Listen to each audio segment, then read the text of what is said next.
All right, welcome back. More Absolute Flash. Last time, Wally and the Rogues are back to Fort Fox to go save Rudy, Wally's dad. We saw the origin story of Barry Allen, and we learned that Wally West is the key because Eleanor walks up and tells them that we were never on the same side. Your work here was to cover the story. Barry Allen and I had a higher calling. Also, make sure to like, comment, and subscribe. We're gaining traction. Work that began before my grandfather decades ago. Allen found a way into the other world we call the Still Point. That's the new dimension's name. But after he died, the doorway snapped shut and I've been unable to open it. But now I see a way back. Like it or not, Wally has become pivotal to everything my grandfather worked for. So Rudy gets up, tries to tackle her down, where he is thrown back onto the floor and now restrained.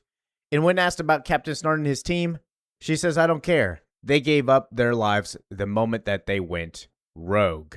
After everything, they can't be allowed to live. As we actually cut back to them, Jessie, the trickster, tried to betray them. She works directly with Eleanor. Having failed that mission to kill them, Lisa stands on her head.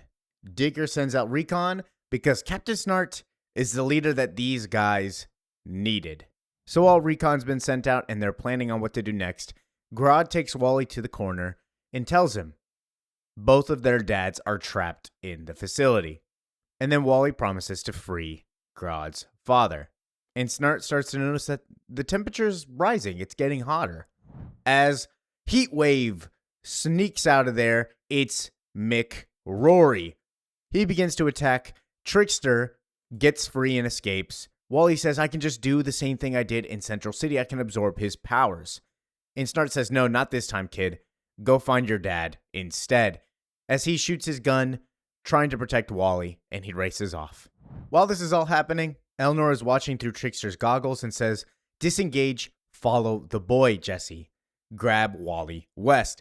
And so she says fine, and leaves the fight to go chase Wally into the facility. So he enters the facility, and he says, Grodd, don't like. Well, yeah, me neither, but let's try to do this as quick as possible.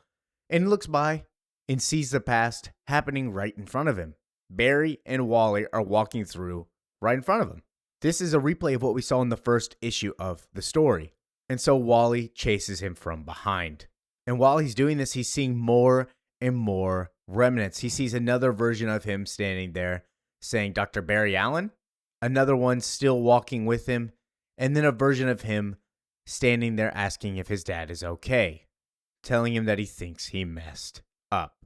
And that's when he starts to have another panic attack. That's when he starts to feel separated again.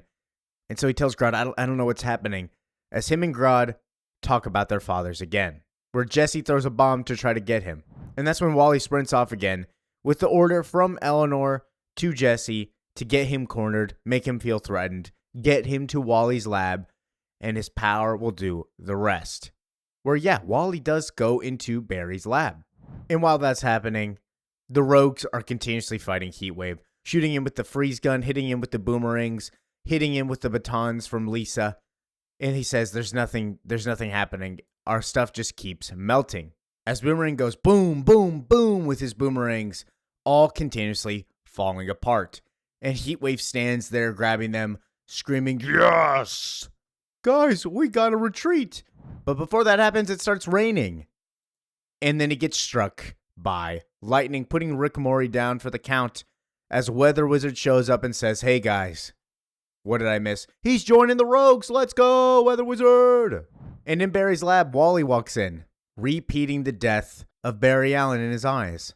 But as he's seeing all this, he understands that he's being called as he calls to Barry. But before he's able to see that through, Trickster comes back in, throwing another bomb at him. And unable to get him, she targets Grodd instead. So Wally runs, grabs the bomb, and throws it right at Trickster's face, knocking her over. And then they stare at the portal, seeing a hand reach out, saying, Wally. And that confirms Wally's suspicions. He believes that it's Barry that's been calling him. It's you, isn't it? And as the hand reaches out, Wally reaches back for him. As Rudy goes, no, Wally, it's me, I'm right here.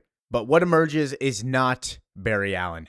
It's Thawne, as a twisted creature made from this new dimension. And with him stepping out into our universe, Eleanor is excited, but sees that there is only one Thawne that can remain as he stares dead at her. There can only be one. Only one. And he throws Wally back into the universe that he came from as the portal goes away. And somebody stands there remaining and says, Wally, welcome home. And what appears as Barry Allen reaches his hand out to go see Wally. And we will continue this one in the next one. This one was kind of a shorter video, but it's more Flash. So thank you for listening, watching, enjoying. Make sure to like, comment, and subscribe. Peace out.